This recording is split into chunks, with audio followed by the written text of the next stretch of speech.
Good evening and welcome everyone to Friday with Friends. Today's friend, Sanjay Arora. Hi, Sanjay. Hi, Craig. Thank you for having me. It's a pleasure to have you. Sanjay comes from the field of technology. He has just started his own startup company called Substep Technologies. You can tell me more about that in a little bit. And his background, he has a PhD in science and innovation policy. So that's quite a resume. Thank you for being here, Sanjay. Likewise, thank you. The title that you offered, there goes my camera. Okay. The title that you offered for today's class is Layering Experiences with Spirituality. Layering experiences with spirituality. Tell me what that means. Well, I think in a very short, concise sense, to me, it means having a spiritual practice forming your core, just the way that you live your day-to-day life, the way you practice in the morning or in the evening, and then layering on these very diverse experiences. For me right now, it's the startup world. It's a little bit of digital nomad. It's travel and experiencing different parts of this wonderful planet we're on. I'm a musician as well, so it's about creating in collaborative spaces. And I have found in the last couple months, specifically being on my trip, but even in a longer term, like maybe the last 6 months or a year, that there's this common spiritual reference point or framework that I always return to, but these experiences kind of wrap around that core and not only give me different experiences of myself and the world around me, the people around me, but also change the way I look at spirituality and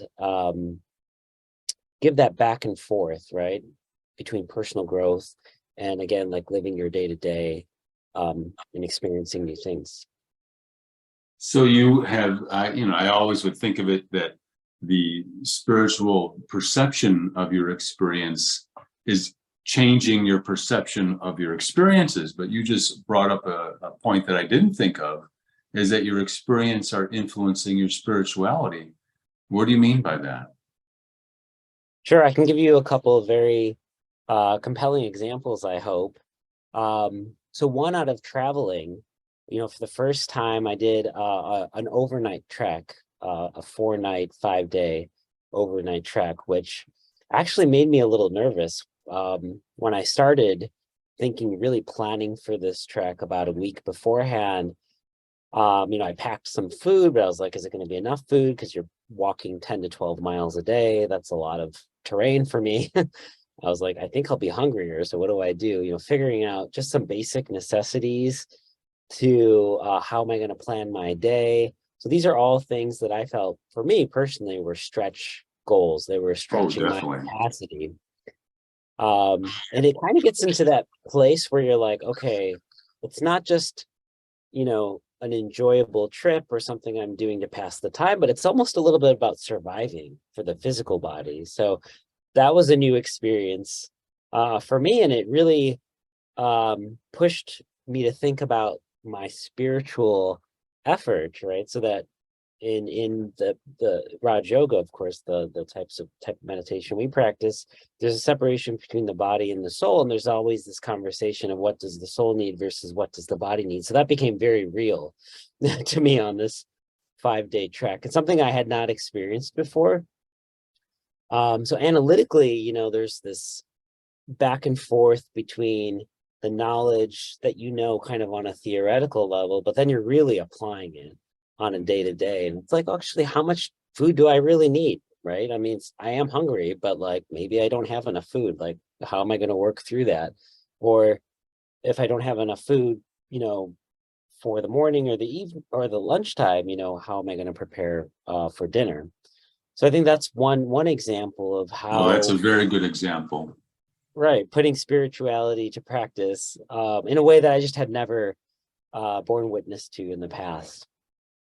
And another example I would say is something I started learning more towards the beginning of COVID, but then as emerging out of COVID, and that's in the creative realm.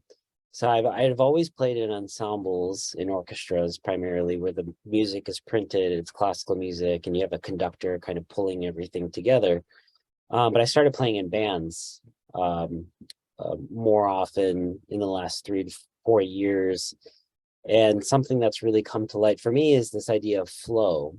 It's a principle in psychology, and you often find it in kind of the business literature, or as athletes get into the flow zone, sometimes artists and musicians, where creativity and performance have reached their peak, and you kind of lose semblance of the self, kind of like the ego body or the ego self, and you transcend that, and you're really into your mode or your domain, your discipline, whatever it is.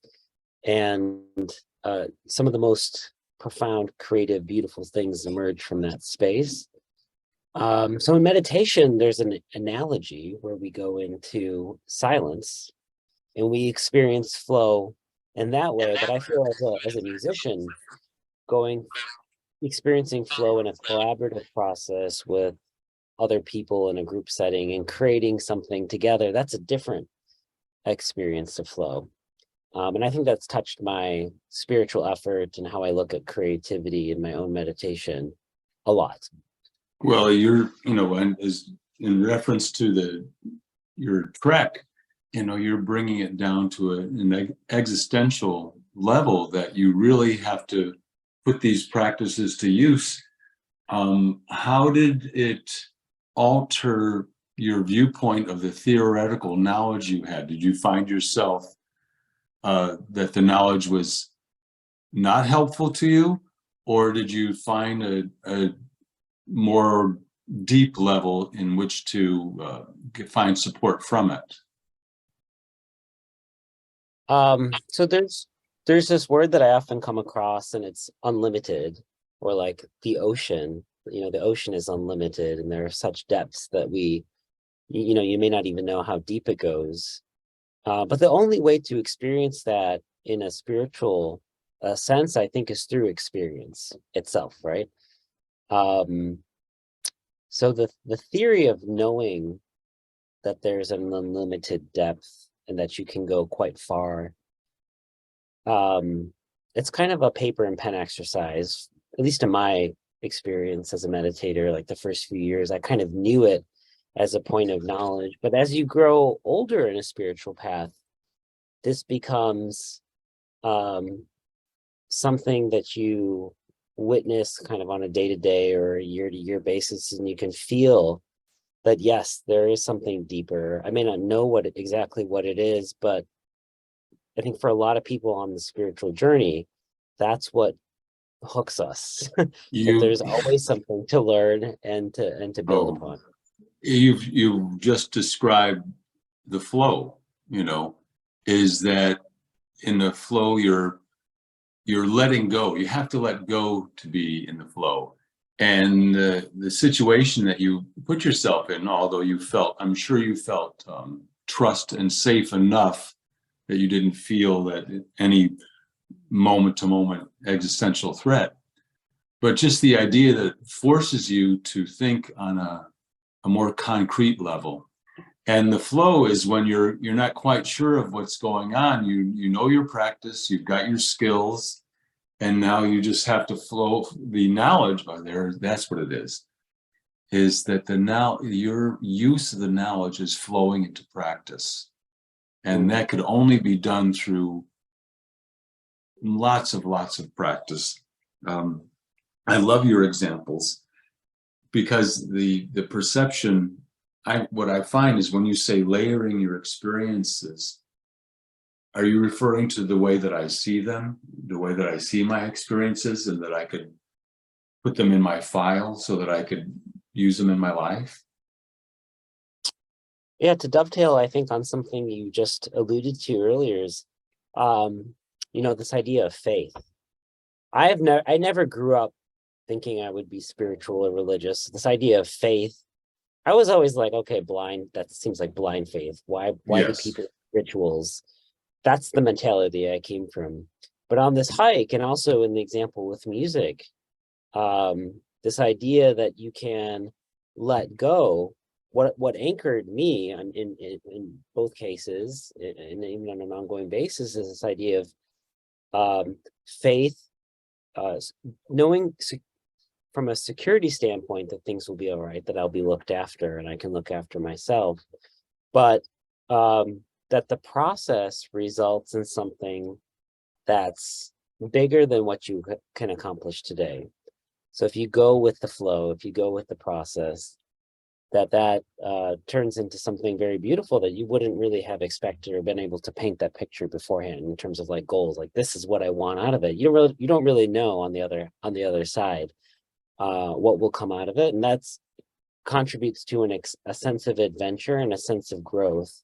So to your last question about seeing these layers, I don't know. I mean, I think if I were to put it into 3D, I think they're kind of cross-cutting these layers, right? They go in and they go out. And that kind of depth and personality development is really interesting to me. I don't even know if I've processed this trip and like what I Oh, want yet. I think it's gonna take me, I have to go home and like actually, maybe look through pictures or like just meditate and think about all the experiences I had and think about, okay, well, how has this really changed me? And then does it have an impact, in fact, on like what I want to do on my day to day or like in the next few months? And I think the answer is going to be yes. I'm just not sure I've quite articulated that for myself. well, that's part of the flow, and I guess trust is a necessary part. So really, maybe it starts with the knowledge, just like in your profession, and the same in the music, as you become very adept at the knowledge, at the performance of the material, and then there reaches a point where you can let go of the technical part of it, and just because you have so much trust or faith in yourself that you know the material and you can just go through it. And you're going through a lot of things right now. You're just starting. I imagine if you are in the process of a startup, that means you've let go of something else that was more secure. So that in itself is a flow, like to develop the courage or faith. What was it that got you to make that decision? There's so many people that are talented and have skills that can do that. Why do some of us find ourselves branching out and going into unknown land? And why do some of us stay where we are, even though we may not really like where we are? That is such a good question. I was just talking about that with a few friends and people I met actually this morning. So this idea of like security in a job has always been ingrained in me, having immigrant parents who came to the US from India. And, initially it was lawyer, doctor, engineer, like many immigrant children, like these are your options. And then they said, okay, well, I guess you can go into computer science, like that's fine too. So I did the latter. I went and became a technologist and had a really promising career trajectory in management consulting in the data science or machine learning space, which is there's just a ton of growth and interesting things happening. But really, as I grew in my professional capacity, I was thinking like, what are my real passions in life? Like analytics, research, and data science, dovetailing with my graduate work.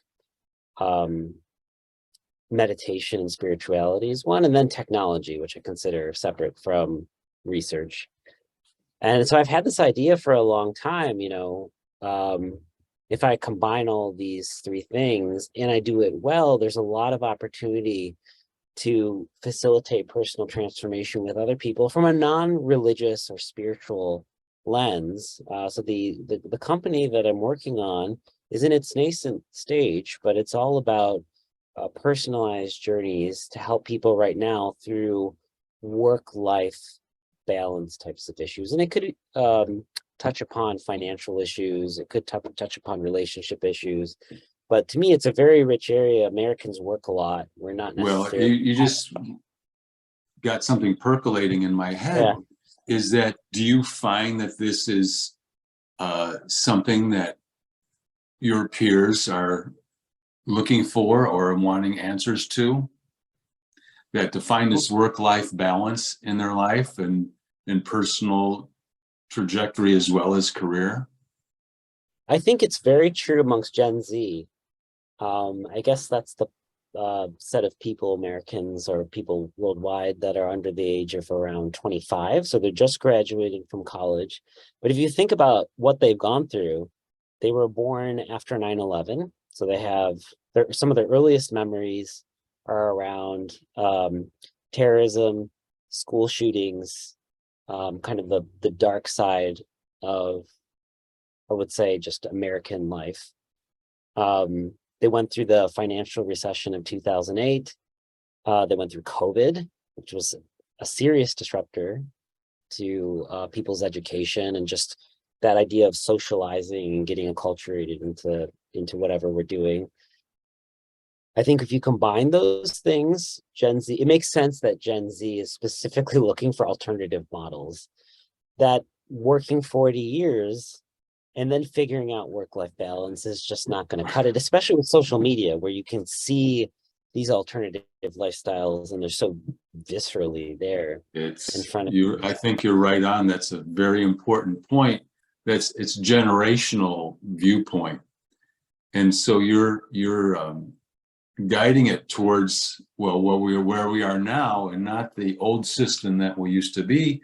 And then maybe this is also part of the layering of experiences, that maybe spirituality, which we might think of as just being an unlimited lens, not a lens that's based upon my ethnicity or my generation or whether I'm an immigrant or not an immigrant, but just an overall vision of what's really going on. And the people that you're addressing to, I have noticed this as well, that the Gen Z really wants work-life balance, and they're looking for more for free time than they are pay raises. You know, I've noticed. And so it's a complete difference from the old model of plug into the system and work your way up the pyramid. Everyone now is individual.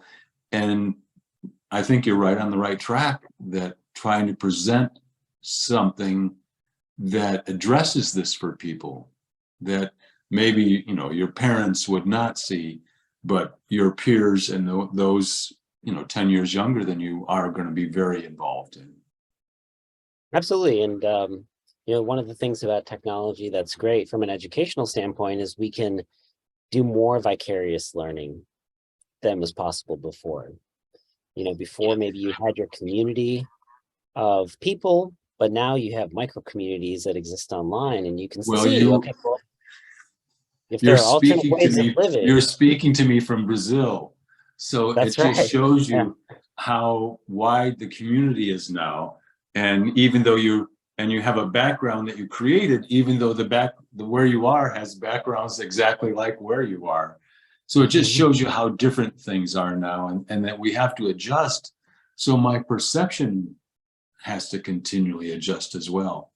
I'm really interested in where you're going with your startup.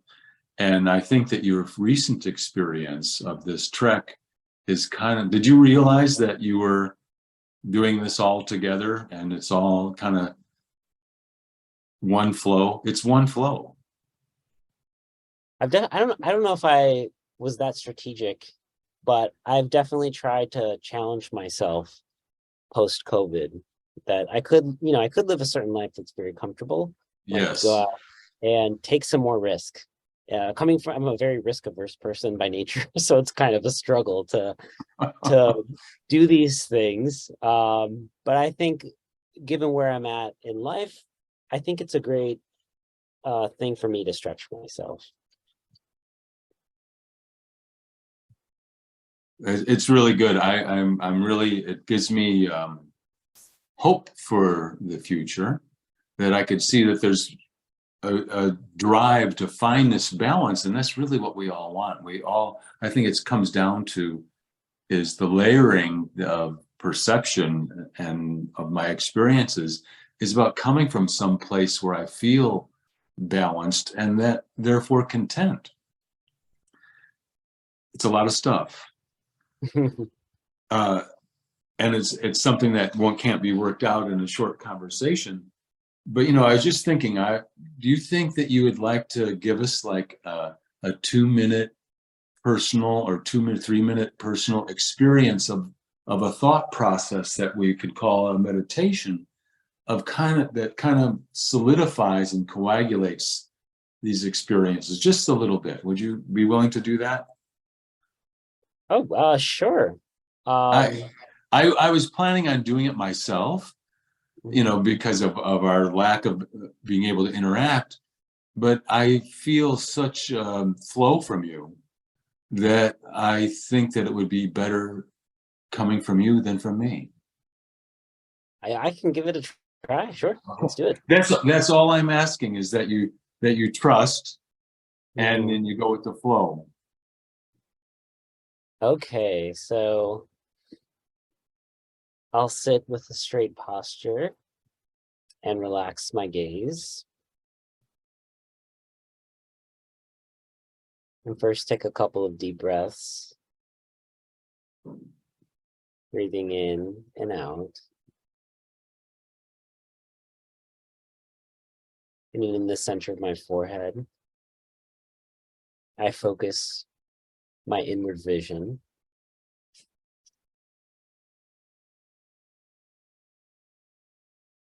And I've been thinking a lot about these 3 specific virtues or qualities of the soul, so I'll share them with you all now. The first one is purity. And it's just cleanliness. So cleanliness being simple ways of thinking. Purity is cleanliness and our good wishes for others and for ourselves. The second virtue or quality is power. So we have energy within us, and we have energy all around us in this beautiful planet that we call home. So if we bring that into ourselves, that can materialize as power. Of course, there's the divine, who is the powerhouse. And the third one is peace, which is the sense of stillness and calmness. It is a place where faith can develop. So this is my core spiritual practice I've been experimenting with. And then there are these experiences that are all around us, and they radiate to that spiritual core, and they also cross-cut out into the world around us from the core. But much of this is how we perceive our experiences, the perspective we share on those experiences.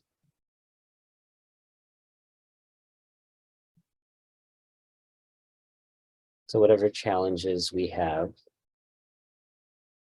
we look at it as an opportunity to grow,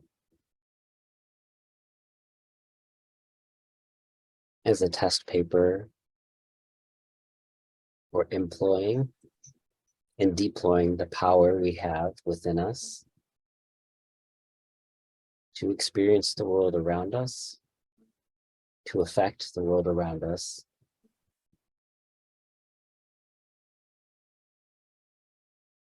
We can become more stable internally.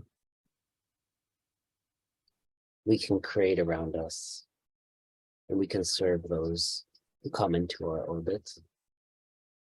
and into our sphere.